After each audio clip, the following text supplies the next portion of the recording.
ऋतिका राज उर्फ गोलू बिहार से। बिछड़े अभी तुम बस कल परसों, जीऊंगी मैं कैसे इस हाल में बरसों। Okay next. पटना से 4 लाइन गाने तो नहीं आई। मैंने कहा ना ना बिहारी बुद्धि है भैया, ऐसे हार नहीं मानेंगे। मैंने कहा था कि इसको छोटी बनाओ, तो इसकी छोटी क्यों नहीं बनाई, इसके बाल क्यों खुले रखे। तो इस तरह का सौभाग्य था कि आशा भोसले जी से इस तरह की इंडियन आइडल, मैंने कहा ना कि वो एक ऐसा सीजन था ना, जैसा सीजन ना कभी आया था और ना कभी फ्यूचर में आएगा। सुर, जिसकी एक अलग ही दुनिया होती है।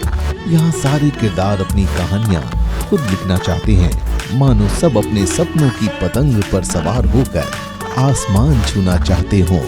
कुछ ऐसी ही सुरीली कहानियों का सफर लेकर हम आए हैं सुर स्टोरीज पर।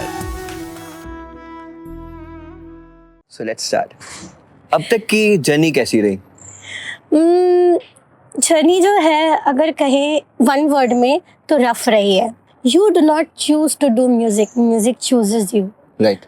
तो मुझे ऐसा कुछ पता नहीं था कि I will be doing music full time या फिर मैं एक सिंगर भी हूँ। तो मुझे खुद ये चीज़ पता नहीं थी, क्योंकि मेरे परिवार में सब लोग म्यूज़िक लिसनर्स रहे हैं। सब लोग बहुत पसंद करते हैं गाना सुनना, गाना बजाना, डांस करना, आपस में गाना। और इनफैक्ट जब मम्मी कहती हैं कि जब मैं मम्मी के पेट में थी, when I was not in this world, तो मम्मी अपने घर का कोई भी काम बिना, वो एक हमारे उस मम्मी के उस ज़माने में डेक आता था, डेक बोलती थी मम्मी उसको, म्यूज़िक प्लेयर को। हाँ। डेक। तो मम्मी उस पे कहती हैं कि सुबह से लेकर के घर का सारा काम जब तक नहीं हो जाता था तब तक गज़ल वगैरह सब कुछ मम्मी सुनती रहती थी। घर का सारा काम करती थी और साथ में गज़ल सुनती थी। मेहदी हसन साहब की गज़ल सुनती थी, पंकज उदास जी की गज़ल सुनती थी, और जितने भी तरह के गाने हैं वो सुनती थी। तो कहीं ना कहीं मुझे लगता है कि कुछ क्रॉस कनेक्शन लगा होगा और वहीं से जो म्यूज़िक है वो मेरे अंदर आया। और मेरी मम्मी स्कूल के टाइम पे गाती थी, मतलब कोयर में अपने स्कूल के सहेलियों के साथ, लेकिन कभी भी ऐसा उनको कभी मौका ही नहीं मिला कि, और ये होता है ना कि आपके टैलेंट को पहचानने के लिए भी पीछे से कोई चाहिए होता है। उनको किसी ने बताया ही नहीं कि you can do this professionally. तो फिर वो gradually over the period of years वो फिर गाना उन्होंने ऐसे गाते गाते फिर उनकी शादी हो गई। तो उनका पूरा परिवार सिमट के मुझ में और भैया में और पापा में आ गया। She used to tell me कि जब मैं 4 साल की थी ना, तब मैं प्रॉपरली बीट पे इधर उधर हाथ वगैरह हिला लेती थी, अपने डांस कर लेती थी। बट अब वो, लेकिन उन लोगों को ये नहीं पता था कि थोड़े ही टाइम के बाद ये इस चीज़ को प्रोफेशनली परस्यू करेगी। तो मैं मतलब गाना मुझे अभी भी याद है, एक गाना उस वक्त बहुत चला था जब मुझे लगता है मैं 7 या 6 साल की रही होंगी। एक गाना था, चमक छम छमके अंगूरी बदन। मुझे मम्मी बताती है कि तुम इस पे छोटी सी थी, 6-7 साल की, और इतना डांस करती थी इस गाने पे। और कहीं किसी की भी शादी होती थी या घर में कोई भी फंक्शन होता था तो I used to go crazy dancing, but singing was not that much identified at that time. वो तो जब 2007 में मेरे पिताजी का ट्रांसफ़र पटना हुआ तो हम लोग भागलपुर से पटना आए। तो जब पटना आए तो पटना में रविंद्र भवन करके एक इंस्टीट्यूट है जहाँ पे क्लासिकल म्यूज़िक और क्लासिकल डांस की ट्रेनिंग दी जाती है। तो मैं वहाँ जब गई ना, तो मैं गई तो थी इनिशियली डांस सीखने के लिए, लेकिन वहाँ पे जब क्लास में से गुजर रही थी, सारी चीज़ें देख रही थी कि कैसा होता है, बिकॉज फर्स्ट टाइम था मेरे लिए कि एक कम्प्लीटली एक इंस्टीट्यूट बना देना जहाँ सारे लोग सिर्फ एक आर्ट की विद्या ले रहे हैं। तो वो मेरे लिए बहुत फैसिनेटिंग था, वो बहुत नया था। तो मैंने देखा कि एक इंस्ट्रूमेंट है जिसके अंदर से बेलो करने से आवाज़ आ रही है, और एक टीचर है और उनके चारों बगल बच्चे हैं जो साथ में गा रहे हैं। क्या एज थी, किस वक्त गई थी तुम? मुझे लगता है मैं 4th क्लास में नहीं हूँ। 4th क्लास में। तो सारे बच्चे गा रहे हैं, तो मुझे पता नहीं था कि ये क्या है, लेकिन जो आवाज़ आ रही थी ना, वो उसमें बहुत पुकार थी।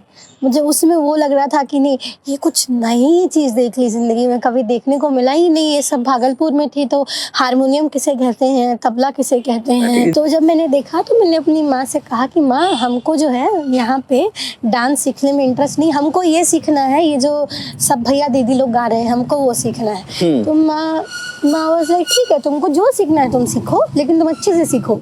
तो आई सेड मॉम कि माँ हम यहाँ नहीं सीख पाएंगे क्योंकि हमको शर्म आता है, हम यहाँ नहीं सीख सकते हैं। तुम ऐसा करो, तुम ना हमको किसी होम ट्यूटर से सिखवा दो। तो माँ उसके बाद फिर हमारी सर्च चालू हुई। फिर हमारे अपार्टमेंट में एक सर आते थे, फिर उनसे मैंने पहली बार जब सीखना शुरू किया तो वो हमारे घर आकर वही हारमोनियम ख़रीदा मेरे पापा ने। मुझे याद है उस वक्त पापा ने जो हारमोनियम ख़रीदा था 14,000 रुपये में, मतलब ही always went out of his limits. तो उसके बाद फिर मेरा सीखना शुरू हुआ। पर फिर मैंने सीखना शुरू किया तो मेरे जो गुरुजी थे वो राग यमन से आगे बढ़ते ही नहीं थे। फिर मुझे लगने लगा कि मुझे मज़ा नहीं आ रहा है ये सब सीखने में, मेरे मन की बात नहीं हो रही है इसमें। तो फिर over the period of time अगले 2 साल तक ऑन एंड ऑफ चलता रहा। बट मिरेकल स्टार्टेड हैपनिंग और म्यूज़िक की तरफ खिंचाव तब बढ़ा जब मेरे स्कूल में मेरे करंट म्यूज़िक टीचर सरोज दास सर आए स्कूल में सिखाने के लिए। तो जब वो स्कूल में सिखाने आए ना, तो उस वक्त अभी भी सीख रही हो उनसे? अभी तो सीखना डिसकंटिन्यू कर दिया मैंने फॉर रीजंस जो मैं बाद में बताऊंगी। मतलब तो वो जब आए ना तो मुझे म्यूज़िक की तरफ एक अलग सा खिंचाव आया, क्योंकि वो ना क्लासिकली बहुत इंक्लाइंड थे, ट्रेन थे, और वो जिस तरह से गाते थे मुझे वो बहुत खींचता था म्यूज़िक की तरफ कि इतना सुर में कोई गा रहा है, इतने डिफ़िकल्ट गाने गा रहा है। उन्होंने ही मुझे इंट्रोड्यूस कराया कि आशा जी, लता जी के गाने कितने सुंदर होते हैं, उनकी गहराई कितनी ज़्यादा होती है as compare to the new songs. तो मैंने स्कूल में सीखना शुरू किया। तो स्कूल में सीखना जब शुरू किया तो ऐसे गाते धीरे धीरे स्कूल में मेरा नाम होने लगा। स्कूल में नाम हुआ कि रितिका है, वो अच्छा गाती है, उसको आप क्वायर में गवाओ, स्कूल असेंबली में गवाओ। उसके बाद तो there was no looking back. School में असेंबली होगा तो रितिका गाएगी, स्कूल में विदाई होगी किसी टीचर की तो रितिका गाएगी, 12th स्टैंडर्ड के भैया दीदी का फेयरवेल होगा। तो धीरे धीरे over a span of 1 superstar, हाँ, आई बिकेम द, जो बोलते हैं ना, star kid of the school. तब क्या होता है ना, तब रियलिटी शोज़ का दौर जो है ना वो बहुत इनिशियल से एक कदम आगे था। इनिशियल्स वाले में तो अभिजीत सावंत, नेहा कक्कड़ और अमित साना, ये सारे सिंगर्स, परलीन गिल, ये सारे सिंगर्स निकले थे। उसके बाद जो है रियलिटी शोज़ बूम पे आया था, और मुझे लगता है हर 3 से 4 महीने या फिर 6 महीने के ड्यूरेशन में एक रियलिटी शो होता था। तो मुझे लगने लगा कि अगर मुझे कुछ और अच्छा करना है, अगर मुझे लोगों तक पहुंचना है, तो मुझे रियलिटी शो में जाना पड़ेगा। तो उसके बाद सफ़र शुरू हुआ, मेरे पेरेंट्स का स्ट्रगल शुरू हुआ मुझे लेकर के। वो लोग, मतलब अभी भी मैं सोचती हूँ तो अब वो जब इस एज पर आ गए हैं, तब जब मैं सोचती हूँ कि कैसे कोई किसी के लिए कर सकता है। आजकल के जब मैं मिलेनियल पेरेंट्स को देखती हूँ और सोचती हूँ कि सब सोच रहे हैं कि बच्चों को घर से ही बैठ के वो सिर्फ इंटरनेट के माध्यम से दुनिया का सारा एक्सपोजर दिला देंगे, बट ये हकीकत नहीं है। मुझे पता है ना, मेरे पिताजी और मेरी माताजी ने मुझे कम से कम, वो लोग इंडियन आइडल होने से पहले मुझे 10 से 12 बार ऑडिशंस में लेके गए हैं। कभी मेरी माँ मुझे वाराणसी लेके जाती थी अकेले, क्योंकि पिताजी की भी ऐसी जॉब थी कि प्राइवेट फर्म में आपको छुट्टी नहीं मिलती है ज़्यादा। तो कभी माँ मेरी कभी मुझे वाराणसी लेके जा रही हैं ठंड की रात में।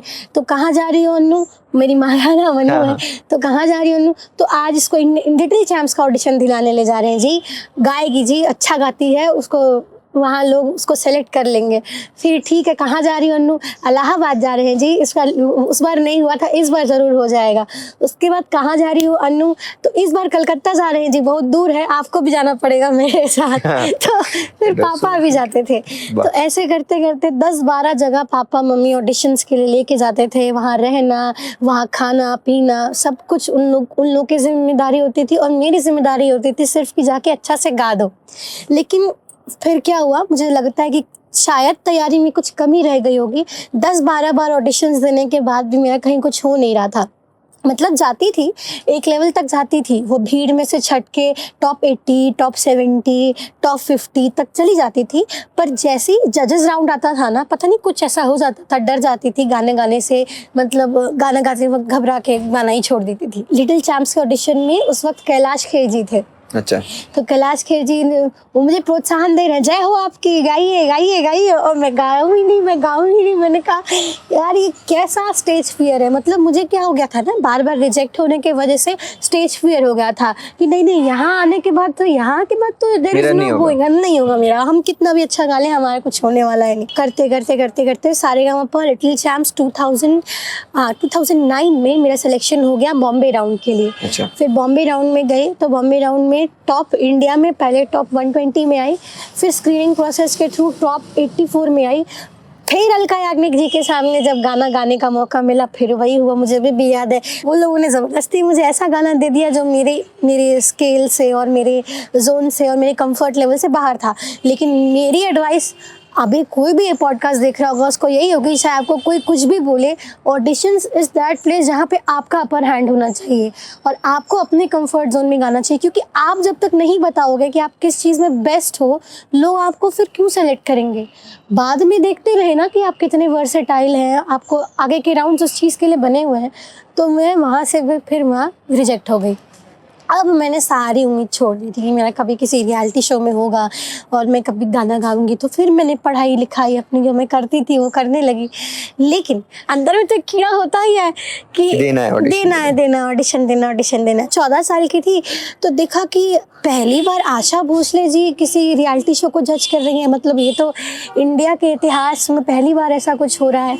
और फिर मैंने अन्नू जी का पोस्टर देखा, सलीम सर का देखा, मुझे लगा कि मम्मी इस बार ले जाइए, मम्मी इस बार हो जाएगा। और पता नहीं उस वक्त ना एक अजीब सा, जब आप छोटे होते हो ना, आपको सिर्फ सामने क्या है वो दिखता है। Right. कुछ नहीं दिखता है कि बगल में कौन मुझे जज कर रहा है, बगल में कौन मेरे से अमीर घर से है। तो मुझे ना एक अजीब सा कॉन्फिडेंस था, मैं किसी की सुनती ही नहीं थी। मतलब नहीं मेरा नहीं होगा तो किसका होगा वाला एटीट्यूड था। हाँ, मैंने मम्मी को बोला कि मम्मी ऐसे इंडियन आइडल आ रहा है, पर मम्मी कहती हैं कि पर बेटा इंडियन आइडल के लिए 16 से 30 साल की उम्र की एज पार होती है। मम्मी हमको नहीं पता, इस बार निकल जाएगा फिर पता नहीं कब आएगा। ऐसे ही मेरा टोन था, मुझे अभी भी याद है। हमको नहीं पता मम्मी, सब लोग का तो हो जाता है रियलिटी शो में, मेरा क्यों नहीं होता, इस बार मेरा हो जाएगा। तो मम्मी पापा ने भी समझाया कि बेटा अभी तुम अंडर एज हो, 14 साल की उम्र में तुम कैसे 16 से 30 साल के लोगों से कम्पीट करोगी। मैंने कहा हमको कुछ नहीं पता, हमको जाना है, एक बार हम जाएंगे तो कम से कम सबसे मिल लेंगे। ये था मेरा थॉट प्रोसेस। मम्मी पापा ने बोला ठीक है, जिद कर ही रही हो तो इस बार और एक बार अपना दिल तोड़वा के देख लो। इस बार पापा नहीं जा पाए थे, इस बार माँ गई थी मेरी। तो स्वर्ण भूमि कोलकाता में एक स्टेडियम है जहाँ पे मोस्ट ऑफ द ऑडिशंस होते हैं। अगर आप अभी भी जाएंगे ना कोई ऑडिशन देने कोलकाता में, तो that is one of the best avenues जहाँ पे ऑडिशंस होते हैं। तो स्वर्ण भूमि में मुझे लगता है नहीं भी तो 3 से 4 लाख लोगों की भीड़ थी। और मैंने किसी तरह से SMS से रजिस्टर करके खुद को साइलेंट ऑडिशंस के लिए रजिस्टर कर दिया था। अब आप मज़े की बात सुनो, जिस इंडियन आइडल में मैं फिनालिस्ट बनी थी उसके साइलेंट ऑडिशन ने मुझे रिजेक्ट कर दिया था। मतलब एक दिन पहले एक होटल में साइलेंट ऑडिशंस होता है। किसी भी रियलिटी शो में ना 2-3 तरह के ऑडिशंस होते हैं। एक होते हैं साइलेंट ऑडिशन जिसमें एक हैंडफुल ऑफ स्टूडेंट्स जो अच्छा कर रहे होते हैं ऑलरेडी म्यूजिक में ऑलरेडी कहीं पहुंचे होते हैं, हाँ, या फिर किसी रियलिटी शो में होते हैं, या फिर उनका किसी म्यूजिकल कंपनी से साइन अप होता है। कुछ ना कुछ मतलब they are actually doing good कि उनको लाइन लगने की जरूरत नहीं है। Even doing good, they belong to something, they belong to some place. तो वैसे उन लोगों का साइलेंट ऑडिशन होता है। और ग्राउंड ऑडिशंस होता है, it's open for anyone in the universe. तो ग्राउंड ऑडिशन को क्रैक करना is a much difficult job, because वहाँ पे समुंदर होता है। मैंने बताया ना, मेरे जैसे 3 लाख लोग सुबह के 2 बजे से लाइन लगाए हुए थे। और कुछ लोग ऐसे थे जो कलकत्ता स्टेशन में ही, क्योंकि छोटे शहरों से आए थे सब, इधर ईस्ट बेल्ट के सारे, तो कलकत्ता स्टेशन में ही सारे लोग अपना रह रहे थे। लिटरली अच्छे घर के लोग भी, क्योंकि एक दिन के लिए कोई कहाँ जाएगा। तो वैसा माहौल होता है ऑडिशंस का। क्योंकि हमारे इंडिया में ना सिंगर्स की कोई कमी नहीं है, बिल्कुल नहीं। इट्स जस्ट दैट कि किसी को वो मतलब बहुत एक handful of them get that opportunity. और अब तो वो अपॉर्चुनिटी को और थ्रॉटल कर दिया जाता है। क्योंकि आप जिस भी रियलिटी शो में देखोगे, आप देखोगे कोई प्लेबैक सिंगर वहाँ गा रहा है, कोई ऑलरेडी निकला हुआ कहीं से वहाँ गा रहा है, राइट। तो वो भी थ्रॉटल कर दिया जा रहा है। अब के डेट में आप एक चीज़ और नोटिस करना जुबिन भैया कि गई और वहाँ पे 10 बच्चों को ऐसे लाइन में खड़ा कराया और मैंने सिर्फ इतना ही गाया, बिछड़े अभी तुम बस कल परसों जीऊंगी मैं कैसे इस हाल में बरसों, इतना ही मैंने गाया, मुझे अभी भी याद है। Okay next you can go now. मैंने कहा भाई मैं पटना से, मेरा भी हुआ है ये। मैं पटना से 4 लाइन गाने तो नहीं आई थी। सुनो सुनो, एक बार हाथ मिला देते हैं। मैंने भी एक बार ही ऑडिशन दिया लाइफ में और उसमें भी यही गाना गाया था और भगा दिया था। मेरे को भी इसी गाने से भगाया गया था। मैंने कहा ओ भाई ये पर ये क्या, तो अच्छा गा रही थी। ओ भैया ये क्या हो रहा है, मेरे 4 लाइन गाने के लिए इतनी देर दूर से आए पटना से। मैंने कहा सर हम पटना से आए, पटना से। हाँ बेटा गो, ओके नेक्स्ट। घर जाइए बस, बढ़िया। उसके बाद मैंने कहा, मैंने अपनी माँ को बताया, माँ ये लोग बड़े अजीब टाइप के लोग हैं, माँ सुनते नहीं है गाना, बोलते हैं ओके नेक्स्ट। और वो भी एक लाइन में 10 लोगों को खड़ा करा के रखा है। हाँ। सबसे एक एक लाइन सुन रहे हैं, सबको बोल रहे हैं नेक्स्ट। मैंने कहा ना ना बिहारी बुद्धि है भैया, ऐसे हार नहीं मानेंगे। उसके बाद फिर मैंने, आप मजे की बात सुनो, मैं बाहर गई, मैंने अपनी माँ को सारी चीज़ें बताई, माँ देखो ऐसे गाने नहीं दे रहा है, सब एक लाइन में बोलता है कि हो गया, ऐसे कैसे हो गया, अभी हम बात करेंगे, हम कल फिर आएंगे, हम ग्राउंड ऑडिशन देंगे, साइलेंट में नहीं हुआ तो क्या भीड़ में मिल लग के देंगे। मतलब ये सब अब जब सोचते हो तो कहानी ऐसी लगती है। जब मैं आगे ग्राउंड ऑडिशन दी तो पता नहीं क्या चमत्कार हुआ, सेलेक्ट होते गई। Rest every entire country knows कि I was the youngest Indian Idol finalist. हाँ। और जो कि टॉप 5 तक पहुंची थी, और बिहार की आज तक एकमात्र लड़की है, या फिर एक लड़का भी कह लो, आज तक बिहार में मुझे लगता है मेरे आने के बाद 12-13 साल हो चुके हैं, लेकिन आज तक बिहार से एक टैलेंट भी किसी भी रियलिटी शो के फाइनल्स में नहीं आया है।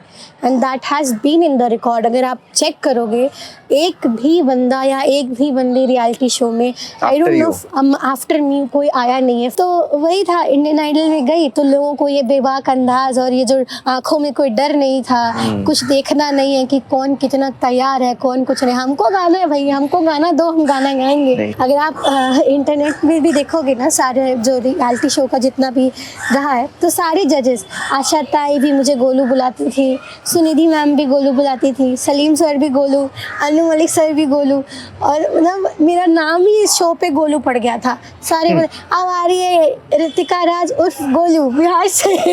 तो ऐसा था, बहुत प्यार मिला था, प्यार, इज्जत, सम्मान, बहुत कुछ सीखा, और जितना एक्सपेक्ट नहीं किया था ना भैया, उससे ज्यादा मिल गया। एक्चुअली वो लर्निंग एक्सपीरियंस था, अच्छा हाँ, बिल्कुल था। और वहाँ से आने के बाद भी अलग ही माहौल देखने को मिला। वही स्कूल जहाँ पे मैं आम जनता थी, वहीं पे मैं खास जनता बन गई। मेरे सारे बच्चे ऑटोग्राफ ले रहे हैं, टीचर्स ऑटोग्राफ, मैंने लिखा मैं वही हूँ भैया, अभी इसी स्कूल से पढ़ाई कंप्लीट करूँगी। मैंने एक डिसीजन बहुत अच्छा लिया था कि उसी समय बॉम्बे नहीं मूव किया मैंने, क्योंकि जहाँ आप बिलोंग करते हो ना, आपकी ड्यूटी हो जाती है आप वहाँ को गिव बैक करो। राइट। अगर मैं कहीं से कुछ बन गई हूँ तो और मैं उसी जगह को इग्नोर करके एक नई जगह पकड़ लूँ, तो that is not the mark of a good individual. Absolutely right. तो उसके बाद फिर मैंने अपनी पढ़ाई पूरी की। पढ़ाई करते करते मुझे याद है कि मैं एक बहुत ही एवरेज स्टूडेंट थी, लेकिन इंडियन आइडल आने के बाद ना एक कंसंट्रेशन लेवल बढ़ गया, क्योंकि जब आप संगीत में अंदर तक डूबते हैं ना, तो आप एक प्रोसेस से गुजरते हैं, वो प्रोसेस आपको बहुत स्थिर बनाता है। उसके बाद मैंने पढ़ाई की, पढ़ाई भी इतनी शिद्दत से की कि मैं क्या बताऊँ, मैं 10th में टॉप कर गई, मैं 12th में टॉप कर गई। उसके बाद फिर मैंने बॉम्बे का रुख किया, 12th स्टैंडर्ड की जब थी, तो 12th स्टैंडर्ड ख़त्म किया, उस समय भी टॉपर बनी, 95% मार्क्स आया। पता नहीं कैसे आता था, एक रात पहले पढ़ के आता था। चोरी भी करते हैं लोग। I know you are intelligent. Prodigal science वाला। नहीं भाई, अच्छे से मेहनत करके पढ़ा। She is an intelligent girl, बहुत इंटेलिजेंट है। ये इसने मेरे को बोला था बोलने के लिए, लाइफ में प्लीज मेरे बारे में थोड़ी तारीफ करते रहना बीच में। अच्छा, फिर बाद में हम लोग देख लेंगे जीपे पे। नहीं, she is an intelligent girl. Dance बहुत अच्छा करती है, डांस के वीडियोस इसके इंस्टाग्राम पे आपको मिल जाएंगे। एक आध डाला था ना मेरे को भी, बहुत अच्छा डांस करती है। पढ़ने में बहुत अच्छी है, इसके एकेडमिक्स के जो रिजल्ट है उससे आपको पता चल सकता है, और गाना तो बहुत अच्छा गाती है। इसके गाने भी हम सुनने वाले, so stay tuned. Indian Idol तक की जर्नी तो बहुत अच्छी रही और बहुत कुछ सीखा भी। Now tell me one thing, ऐसी कोई चीज़ जो बोल सकती हो कि ये चीज़ बहुत अच्छी हुई मेरे इंडियन आइडल में जाने पे। बोलते हैं ना कि हाँ ये हो गया ना यार, मेरे को लगता है मैंने इंडियन आइडल जीत लिया। ठीक है, तो भैया इंडियन आइडल मैंने कहा ना कि वो एक ऐसा सीज़न था ना, जैसा सीज़न ना कभी आया था और ना कभी फ्यूचर में आएगा, क्योंकि उस सीज़न से भी बड़े थे उस सीज़न के जजेस। बिकॉज कभी कभी क्या होता है ना, a person is bigger than the brand. Right. तो इंडियन आइडल का ब्रांड एक तरफ है और आशा जी, लता जी एक तरफ है। और जिस सीज़न को आशा भोसले जज कर रही होंगी, उसमें कितना सौभाग्य होगा उन लोगों का कि वो लोग उनके साथ रहे हैं इन दैट प्रोसेस। उन लोगों ने उनसे बात की है और ऐसे बात नहीं की है कि लेजेंडरी सिंगर आशा भोसले से बात हो रही है, जैसे एक दादी पोती की बात होती है, वैसे ही मेरा उनसे एक बॉन्ड वहाँ हो गया था। और मैं क्या बताऊँ, अभी भी बोलती हूँ तो मुझे एकदम फ्लैशबैक्स आने लगते हैं। उनकी जनाबी जो है, उनकी जनाबी या कुछ उनका नाम है, वो उनकी पोती हैं। अच्छा। वो शायद बाहर रहती हैं आशा जी की। अच्छा। स्टेट्स में रहती हैं शायद। तो वो और मैं, हमारी एज जो है ऑलमोस्ट सिमिलर है। Okay. तो आशा जी हमेशा कहती थी ना कि बेटा तुमको देखती हूँ तो लगता है कि मेरी पोती है, ऐसे ही बात करती थी मेरे से। और आप मज़े की बात सुनो, ये काश मेरे पास फ़ोन होता सेट पे अलाउड, तो मैं इस चीज़ का एक वीडियो बना के रख लेती। जैसे ही ऑफ कैमरा होता था ना, आशा जी हेयर ड्रेसर को डांटती थी, इस छोटी बच्ची के बाल क्यों खुले रखे हैं, हाँ इसके बाल लंबे हैं तो क्या, इसकी चोटी बना के रखा करो। एक एपिसोड में उन लोगों ने मेरा बाल खोल दिया था, उसका यूट्यूब पे वीडियो है, उस एपिसोड में मेरे बाल खुले हुए थे और लंबे थे बचपन में। तो वो पूरा गुस्सा हो गई हेयर ड्रेसर पे। तो मैंने कहा था कि इसकी चोटी बनाओ, तो इसकी चोटी क्यों नहीं बनाई, इसके बाल क्यों खुले रखे हैं। तो इस तरह का सौभाग्य था कि आशा भोसले जी से इस तरह की बोलते हैं ना बात करने का मौका, ऐसा ट्रीटमेंट, जैसे कि वो मेरी दादी हूँ। Lucky enough. मतलब और तो और एक बार की बात है, उन्होंने कुछ देखा ही नहीं कि मैं आशा भोसले हूँ। मतलब बता रही हूँ तो मेरे आँख में ऐसा आंसू आ जा रहे हैं कि सेट पे जैसे ही कैमरा ऑफ हुआ ना, तो उन्होंने मुझे बुलाया, गोलू इधर आओ। मैं गई, देखो बोलने समय आ जाते आँख में आंसू, क्योंकि आप किसी चीज़ के इतने काबिल होते हैं आपको खुद भी नहीं पता होता है। तो उन्होंने मुझे बुलाया तो मैं गई, मैंने कहा हाँ ताई बताइए। तो बोलते नीचे बैठो, मतलब वो जहाँ बैठी हुई थी नीचे बैठो। तो मैंने कहा हाँ ताई बोली ना। तो बोले कि आज तुम्हारे बाल बांधेंगे ना ये लोग। तो मैंने कहा हाँ बांधेंगे। तो बोले लाओ मैं बांध देती हूँ। तो लिटरली उन्होंने मेरी चोटी की। और मैं क्या बताऊँ कि ये बात अगर मैं किसी को बताऊंगी तो वो शायद विश्वास भी ना करे कि ये विश्वास करने जैसा आज मान जाएंगे, क्योंकि ये बात सच है।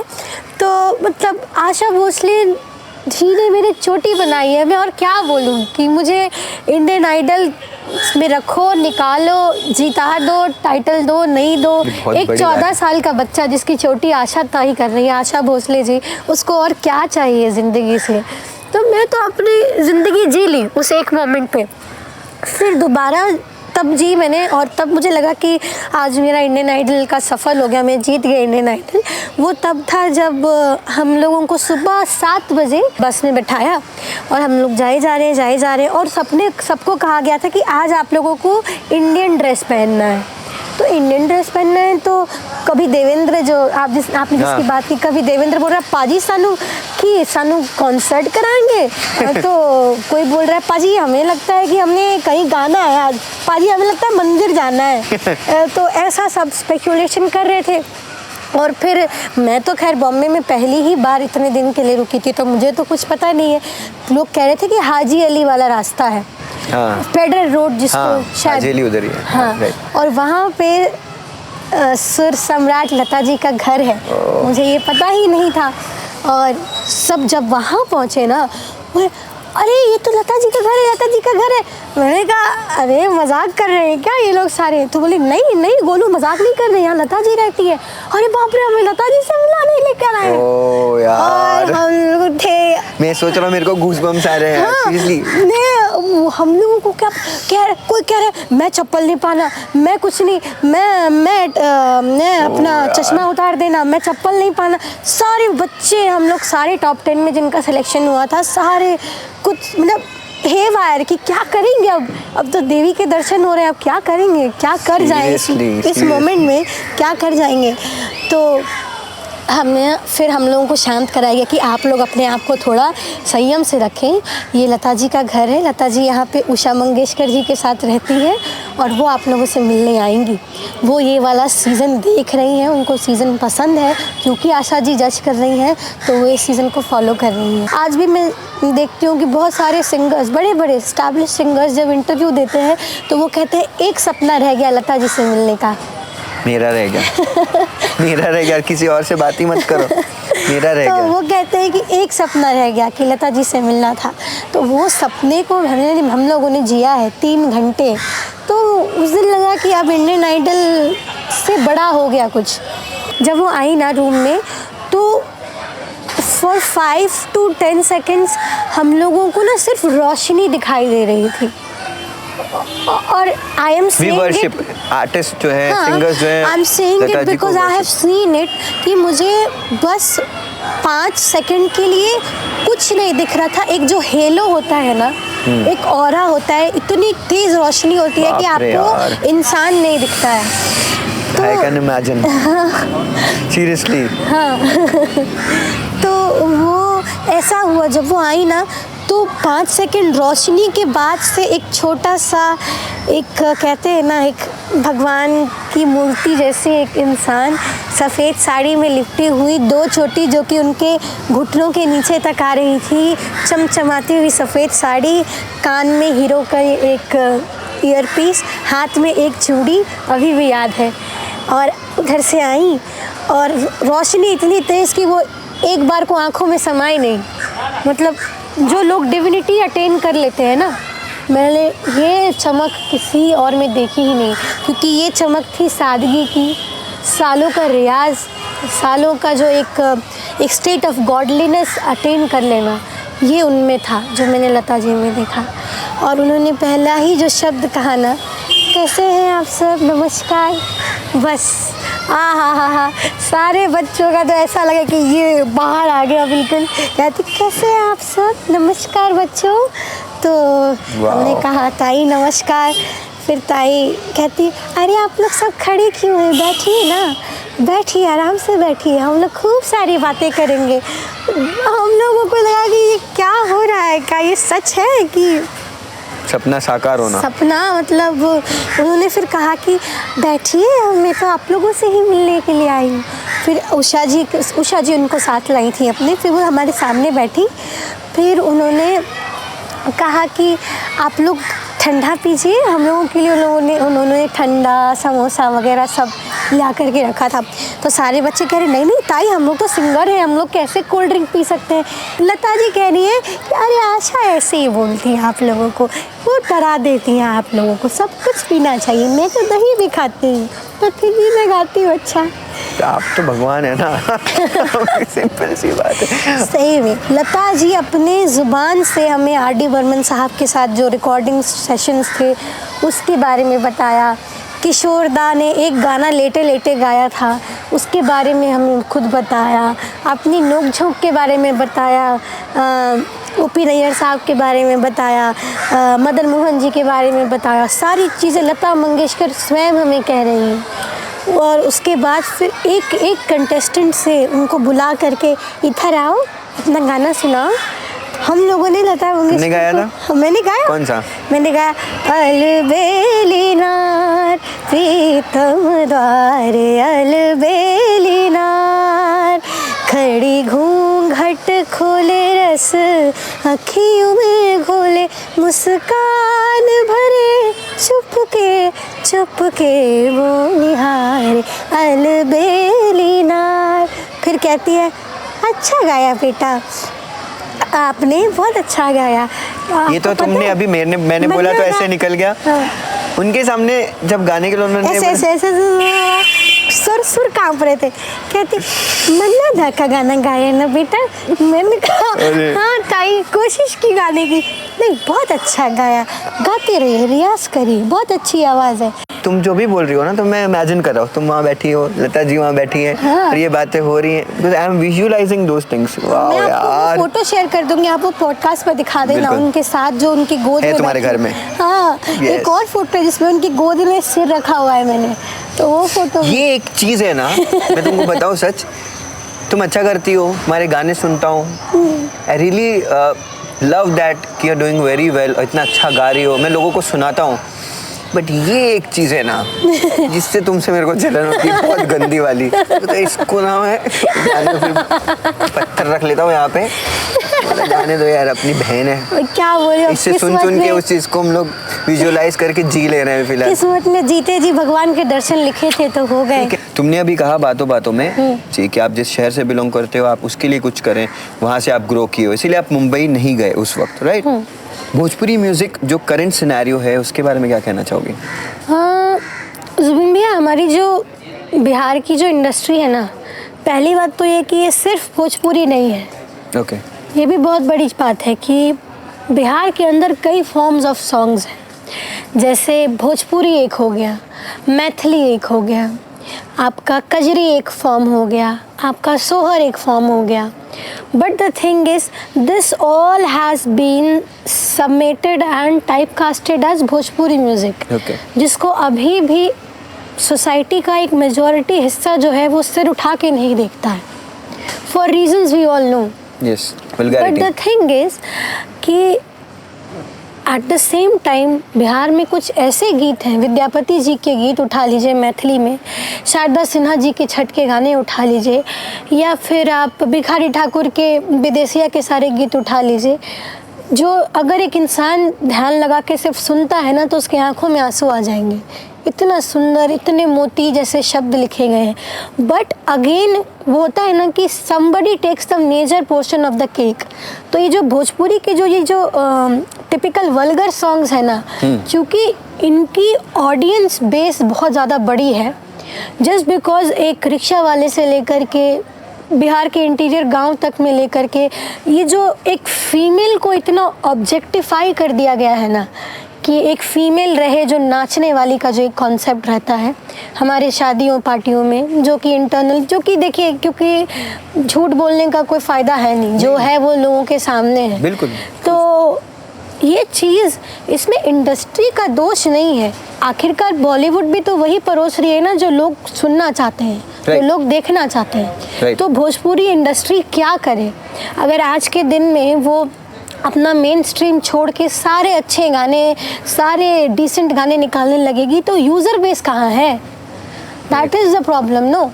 Even if you go and ask the youth of Bihar, are you interested in listening to the melodious Bhojpuri songs? They will say, no dude, we listen to Eminem, we listen to Taylor Swift, Yes. we listen to Arijit Singh. What is Bhojpuri man? तो ये एक normal एक attitude है crowd का। Somewhere in the corner वो dance Bhojpuri पे ही करते हैं, और वो डांस रील्स वही करेंगे देखना लॉलीपॉप चाहते हैं। लागेलू पे। हाँ। लेकिन अगर आप बोल दोगे कि भोजपुरी आर्टिस्ट को प्रमोट करना, भोजपुरी कल्चर को प्रमोट करना, भोजपुरी गानों को प्रमोट करना, तो they will take a step back.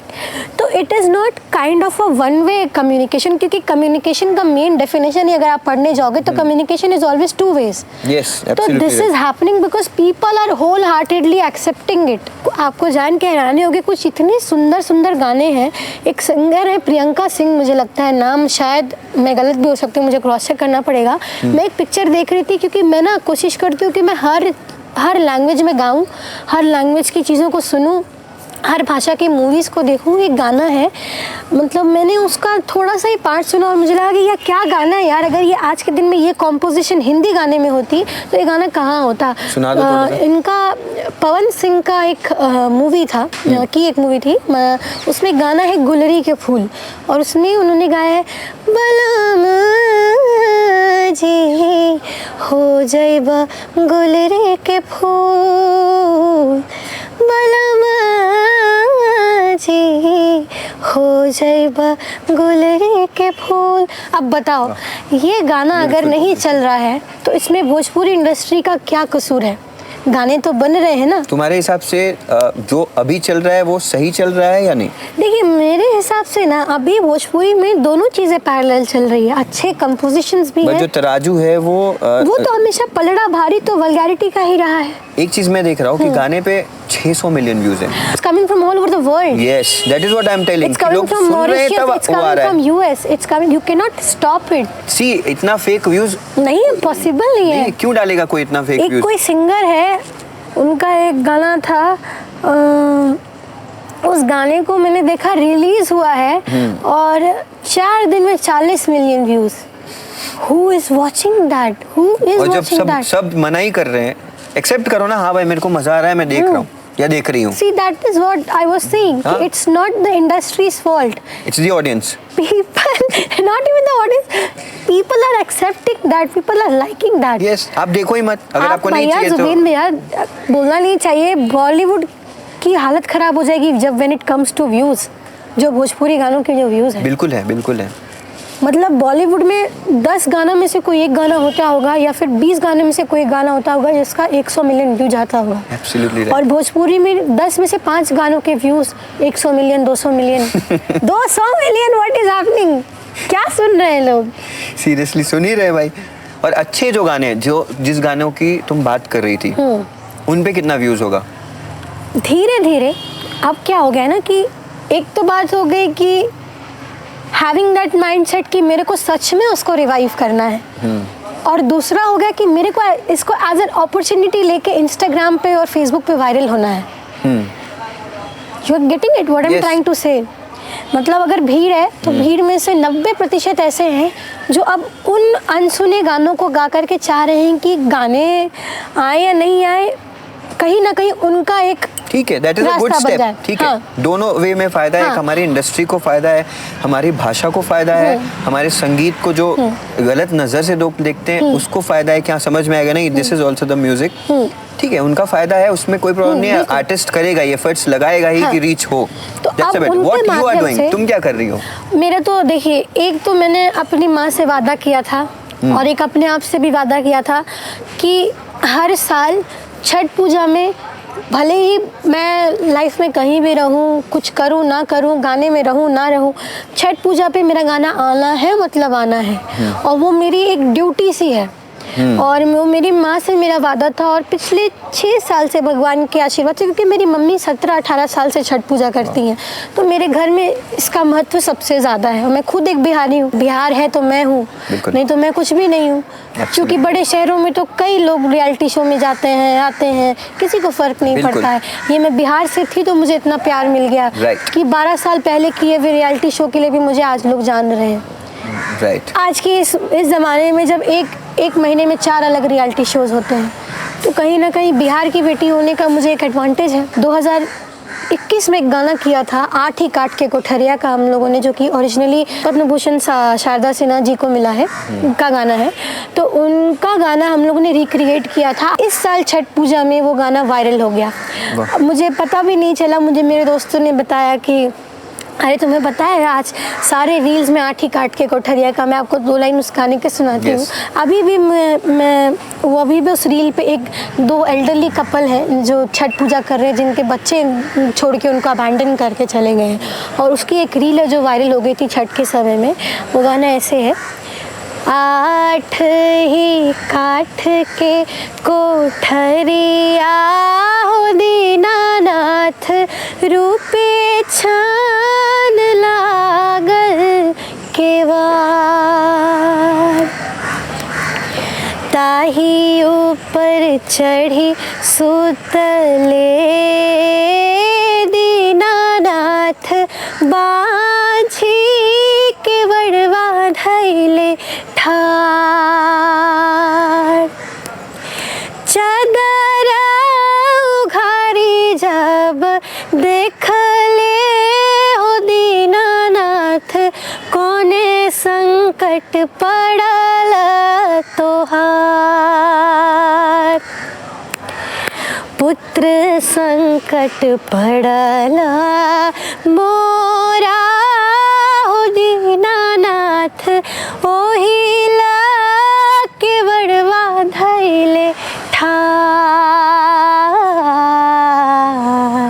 जब मैं छोटा था तो we used to stay in Mumbai, तो फिर जब यहाँ आए तो क्योंकि घर में सब लोग, चाची और ये लोग सब लोग, कोई दिल्ली से कोई कहीं से, तो छठ सिर्फ हम दूसरे के घर में ही दिखते आ रहे थे, ठीक है। फिर जब मैं लॉकडाउन में आया ना, तो लॉकडाउन में क्या हुआ कि I wanted to create something. मेरे को मैं चाहता था कि मैं कुछ भोजपुरी बनाऊँ, कुछ अलग बिहार की किसी लैंग्वेज में बनाऊँ। तो फिर मैंने थोड़ा रिसर्च करना स्टार्ट किया, लोगों से पूछा वाई छठ, क्यों नहीं दिवाली दशहरा क्यों नहीं आप बड़ा है हमारे लिए।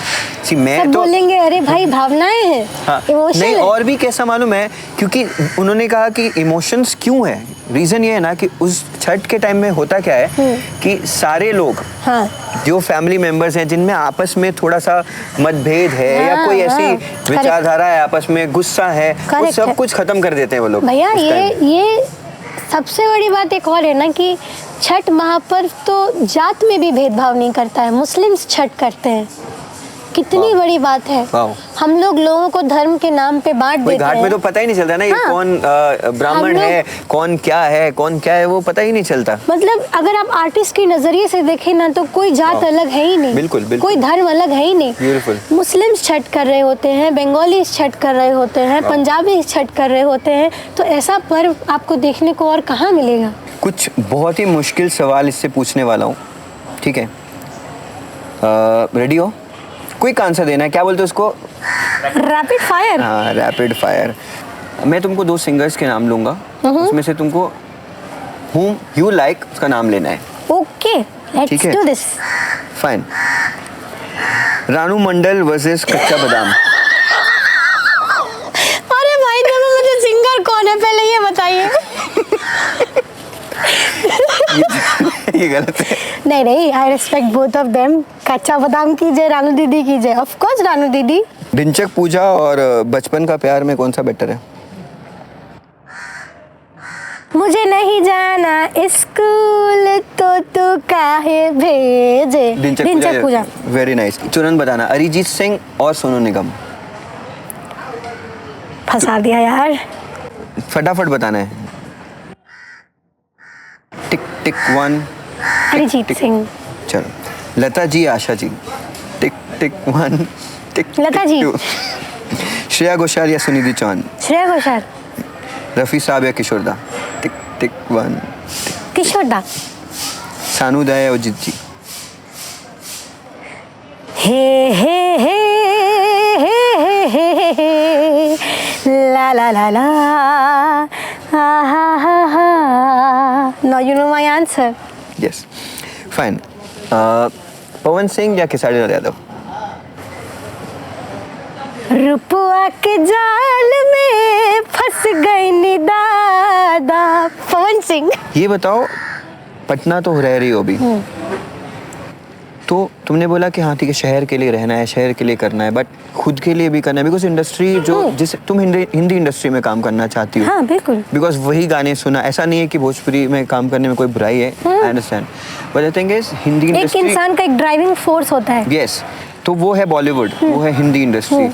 तो व्हाट डू यू वांट, कि तुम एक इंडिपेंडेंट आर्टिस्ट जैसा आगे बढ़ना चाहती हो, या फिर you want to struggle is not the right word, या फिर तुम उस बॉलीवुड के लिए भागना चाहती हो, बॉलीवुड इंडस्ट्री में कंपोजर्स के लिए गाना चाहती हो क्या, या फिर व्हाटएवर कोई इन्फ्लुएंसर बनना है, क्या सोचा है, आगे का क्या है?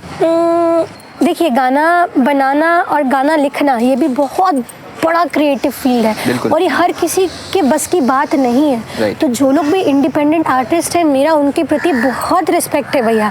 The same respect I have for you also. अभी जितने भी इंडिपेंडेंट आर्टिस्ट हैं, जैसे कि अनूप जैन हो गए, भरत हो गए, उसके बाद कामाक्षी खन्ना हो गई, मुझे कुछ चुनिंदा इंडिपेंडेंट आर्टिस्ट ही पसंद हैं, क्योंकि उन लोगों का एक थॉट प्रोसेस है, उन लोगों का एक सोचने का तरीका है जो उनके गानों से सुनाई देता है। तो मुझे लगता है कि वो भी एक अच्छा फील्ड है, बट मेरे अंदर वो कीड़ा हमेशा रहा है कि नहीं, मुझे चाहिए कि मेरी आवाज़ ना, जब बड़े पर्दे पे लोग पॉपकॉर्न खाते हुए मूवी देख रहे हैं, तब जो गाना बज रहा है प्रॉपर कमर्शियल मूवी में, मेरा हमेशा से वो एक सपना रहा है। गाने लिखना मैंने अभी इधर ओवर अल्टीमेटली इंटरप्ट कर रहा हूँ, अल्टीमेटली गाने लोग कहाँ सुनते हैं? OTTs पे।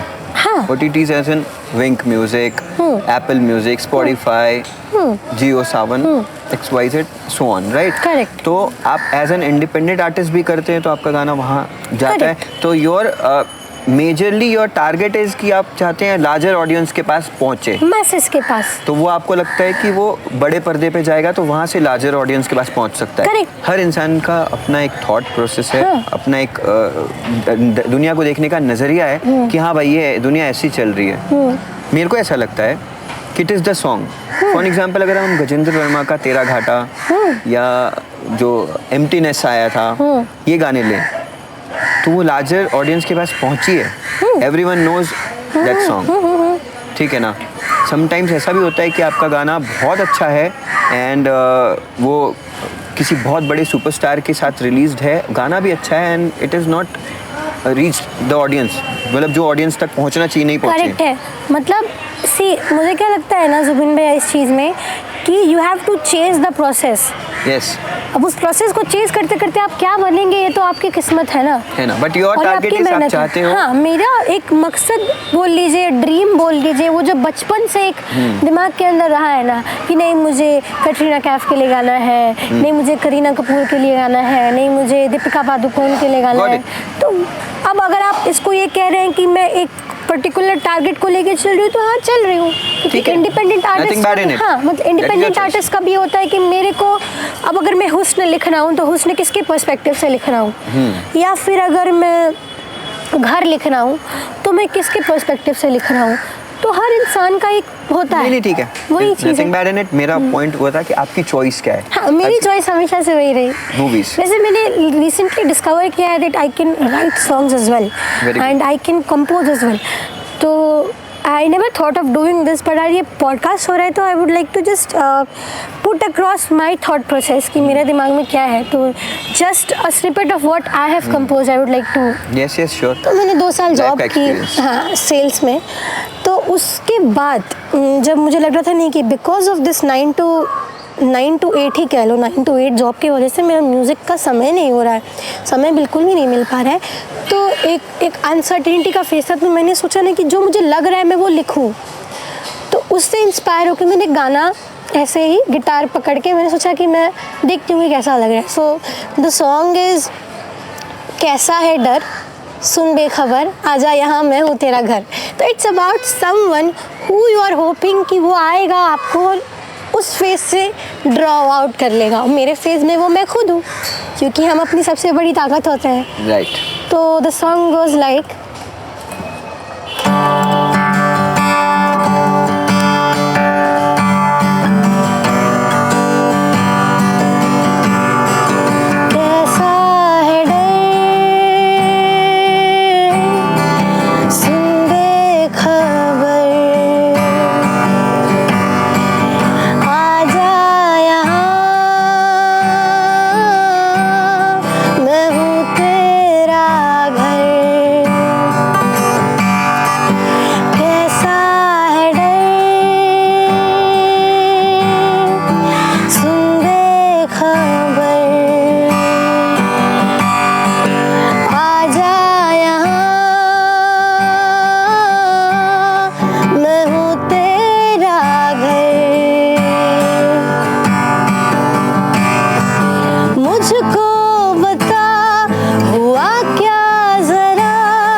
this song I'm working on. Amazing. Hopefully I will be releasing it. So this is something which has come out of my experience. जो म्यूजिक तुमने सुना है उसमें से कोई एक ऐसा सिंगर बताओ जो तुमको लगता है कि बहुत अंडररेटेड रहा, या फिर उसका कोई गाना गा के बताओ ऑडियंस के लिए प्लीज। तो इस बात पे बड़ा आपका जो सवाल है उसने मुझे मेरा गिटार उठाने पे तलवार उठाने पे मजबूर कर दिया है। तो मुझे याद है मैं जब छोटी थी तो एक सिंगर थी शिवानी कश्यप। अच्छा। अभी भी गाती हैं बट उस लेवल पे उनको मुझे लगता है कि रिकॉग्निशन नहीं मिल पाया जितना वो डिजर्व करती थी और डिजर्व करती हैं। ओके। उनका एक गाना आया था सजना अभी जा, मुझे लगता है उस वक्त में वो बहुत ज़्यादा फेमस हुआ था गाना। और हर सिंगर चाहता था कि मुझे ये गाने आए। मुझे लगता है वो एक अंडररेटेड आर्टिस्ट है जिनको अभी पूरे देश को जानना चाहिए। प्लीज गाओ ना उनका।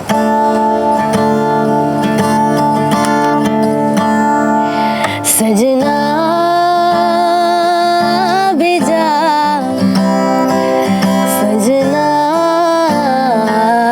भेजा, सजना भेजा, सजना भेजा। नहीं लगता तेरे बिना दिल मेरा है, नहीं लगता तेरे बिना दिल मेरा, नहीं लगता तेरे बिना दिल मेरा है, नहीं लगता तेरे बिना दिल मेरा। सजना भेजा, सजना भेजा, सजना भेजा, सजना भेजा। ब्यूटीफुल। ये गाना मुझे बहुत पसंद था, मैं बहुत गाती थी ये गाना। अभी बताओ मुंबई क्यों नहीं रहती? भैया इसके ना मल्टीपल रीजंस रहे हैं।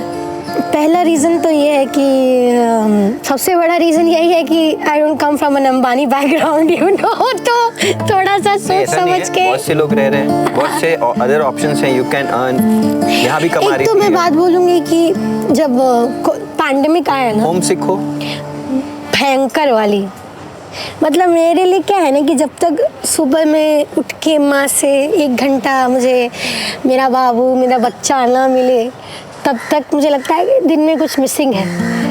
तो मुझे लगता है कि ये बहुत गलत चीज़ है, पर मैं क्या करूं। इमोशंस तो इमोशंस है, बट उससे तो बाहर आके आपको करना ही होगा आपके एम्स। हाँ, तो दूसरी बात ये ना कि मैंने ना भैया कोशिश ये किया है ना कि जितना हो सके परिवार के साथ रह लूँ, क्योंकि एक बार जब छोड़ दूंगी तो पीछे आना, हाँ आऊँगी ज़रूर, डेफिनेटली, हाँ छुट्टियों में आऊँगी ज़रूर, लेकिन एक continuous living with your family होता है ना। और पता नहीं मुझे लगता है कि मैं ना थोड़ी अलग हूँ बाकी लोगों से, क्योंकि लोग खोजते हैं इंडिपेंडेंस, मैं खोजती हूँ सरेंडर। मुझे लगता है कि मेरे आसपास मेरे माता पिता हों, जान पहचान के कुछ लोग हों, थोड़ा मज़ा है जीने का। मुंबई आओगी तो भी जान पहचान बनेंगे, हाँ, अब आप तो है ही। Indeed, agreed. तो मैंने ना, और जब पैंडेमिक हुआ था तो वो तो खैर ऐसा एक दौर था कि किसी को भी नहीं पता था कि कल क्या होने वाला है, वरना जब मैंने ग्रेजुएशन की थी तो मेरा मकसद यही था। लेकिन फिर जब ग्रेजुएट हुई उसके बाद जिस दिन मेरा रिजल्ट निकला था 24 तारीख को, उसी दिन लॉकडाउन लगा था। तो उस मुझे लगता है 24 को ही लगा था ना लॉकडाउन, तो उसी दिन मेरा रिजल्ट आया था ग्रेजुएशन का। उसके बाद लाइफ ने मौका दिया, then Zomato happened. But when I started working मुझे ये फील्ड भी इतना अच्छा लगने लगा, सच अगर बताऊँ तो काम करते करते मुझे पटना में इतना मन लगने लगा जॉब में कि somewhere I got carried away. मुझे वो फील्ड भी एक्सप्लोर करके मज़ा आने लगा। But then I realise after 2.2 years of having worked with Zomato कि वो कंपनी बहुत अच्छी है। उस कंपनी ने भी मुझे बहुत कुछ सिखाया है, लोगों को फेस करना सिखाया है, कॉन्फिडेंस सिखाया है, लोगों से बात करने का तरीका सिखा दिया उस कंपनी ने। I owe a lot to that company also, because मैं एक एक्स एम्प्लॉय हूँ। मैं अगर कहीं भी जाऊंगी तो ये बात ज़रूर बोलूँगी कि ज़ोमैटो की वजह से मैंने बहुत कुछ सीखा है। But the thing is somewhere और the other music started going to you know away from you, away from me। तो मुझे लगा नहीं यार, अगर सारे बड़े लोगों का यही कहना है, चाहे सचिन तेंदुलकर हो या धोनी हो, कि अगर ऊपर वाले ने कुछ एक्स्ट्रा दिया है ना तो उसे दोनों हाथ से पकड़ लो, यस, उसको नज़रअंदाज मत करो। मैंने दोनों हाथों से, हाँ, मुंह से, सब चीज से पकड़ लेना चाहिए। सही बात है, बिकॉज़ यू डिजर्व इट। तो फिर मैंने सोचा कि नहीं, अगर ऐसा चलता रहा तो ये तो ख़त्म हो जाएगा। Yes. तो मैंने एक ड्रास्टिक स्टेप लिया, मैंने अपनी जॉब छोड़ दी, जो कि मेरे लिए बहुत मुश्किल था भैया, क्योंकि I was earning very good amount. और अचानक से आप कहीं पे बढ़ते जाते हो 2.5 साल किसी कंपनी को देते Yes. हो, उसके बाद एक बार आप पेपर साइन करते हो, अगले दिन आप कहीं नहीं हो, आप वहीं हो जहाँ पे आप 2 साल पहले थे। ठीक है, बट लाइफ में जब तक धक्का नहीं लगेगा, मतलब सीखने को कैसे मिलेगा? तो फिर मैंने धक्का सोचा, नहीं था, मैं तो नहीं मानता हूँ, मेरे को ऐसा लगता है तुमने सही स्टेप लिया। धक्का तब नहीं होता ना अगर मेरे को ऐसा होता ना कि मतलब उससे कुछ परवाह नहीं है, बट द थिंग इज मैंने काम भी उतनी शिद्दत से ही किया था, ठीक है, उसमें कोई क्योंकि वो मेरा पर्सनालिटी है। मुझे कोई भी काम दोगे ना, आप जैसे बोलोगे कि एक गाना करना है, आप तो जानते हो ना, बिल्कुल जानता हूँ, आप जानते हो उस गाने को, आप चाहे बोल दोगे कि हाँ ठीक है खत्म करो, नहीं हम भैया एक और बार करके देख लेते हैं कि कैसा लग रहा है, होना चाहिए। हाँ, तो वो चीज़ है मेरे अंदर। तो फिर मैंने जॉब छोड़ दी, मैंने कहा चलो अब करते हैं म्यूज़िक, अब आते हैं सीन में वापस और देखते हैं क्या करते हैं और आगे कहाँ तक जाते हैं। तो अब ये जो जर्नी है ना, ये फिर से अनरावल और रावल करने के बीच में अब है कि You are coming to Mumbai soon. Yes, I am coming to Mumbai soon and I hopefully super soon and I am coming back entirely full-fledged in the music industries। और जो भी ये पॉडकास्ट, मुझे नहीं पता, क्या पता ये पॉडकास्ट प्रीतम सर देख ले, क्या पता ये कोई विशाल शेखर सर देख ले। सर आप लोगों को साथ साथ साक्षात नमन है सर, मेरी आवाज़ सुनो और अगर मेरे लायक कुछ भी काम हो तो मुझे बुलाओ। मुझे काम से मतलब है, बाकी किसी चीज़ से मतलब नहीं है। अगर मेरी आवाज़ अच्छी लगती है तो ज़रूर बुलाना काम पे, बिल्कुल बुलाएंगे। दोनों हाथों दोनों पैरों से तैयार हूँ मैं करने के लिए। हाँ। इवेंट्स तो करती हो ना? हाँ बिल्कुल, शोज करती हो, राइट? तो ऐसे भी बहुत सारे लोग मिलते होंगे जो तुमको बुलाते होंगे कि यार मैं तुमको मंच दे रहा हूँ, एक्सपोजर दे रहा हूँ और ये क्या घर का शो है तो अभी के लिए संभाल लो, अगली बार जो होगा, बेटी हो हमारी, बेटी हो, घर की बेटी हो, बहन हो, अगली बार जो है हम तुमको अच्छा अमाउंट पे करेंगे, इस बार फ्री में शो कर दो। उनके लिए सिर्फ 2 शब्द। देखिए अगर कुछ बोल दूंगा तो विवाद हो जाएगा, इसलिए ज्यादा 2 शब्द ऐसा मत बोल देना कि बीप लगाना पड़े।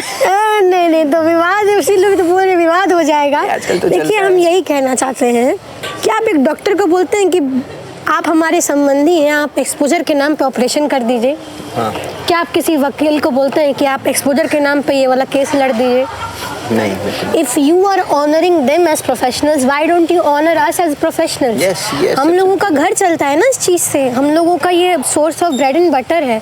तो नहीं चाहिए भैया आपका एक्सपोजर, बिल्कुल भी नहीं चाहिए। आप एक्सपोजर का लिफाफा बनाइए और समझ रहे हैं ना, इसको डाल दीजिए कबर्ड में। हाँ, तो आप बुलाइए, आप पेमेंट के टर्म्स पे नेगोशिएशन कर लीजिए, लेकिन please give what is due. हम लोग एंड पे हैं अपने पॉडकास्ट के, सो मैं चाहता हूँ कि let's end this podcast with our song. मतलब हम लोग ने गाना किया था, if you remember. I do. और पता है उस पे कमेंट्स क्या है? लोगों के कमेंट है कि तुम लोगों को शर्म नहीं आती है लिप सिंक करते हुए किसी और की आवाज़ पे। तो I am taking that as a compliment कि अगर वो लोग उस real original version which is very beautifully sung by Momina and Asim Azhar, Coke Studio का वर्जन है, तो आप भी सुनिएगा। बट गाए क्या? गाते सुनी नहीं जमाने ने तेरी मेरी कहानियाँ, कर दे कोई नवाज़िशे करम मेहरबानियाँ, ये आरज़ू थी कि देखे दुनिया हम जैसा कोई दीवाना भी नहीं, कर दे कोई नवाज़िशे करम मेहरबानियाँ।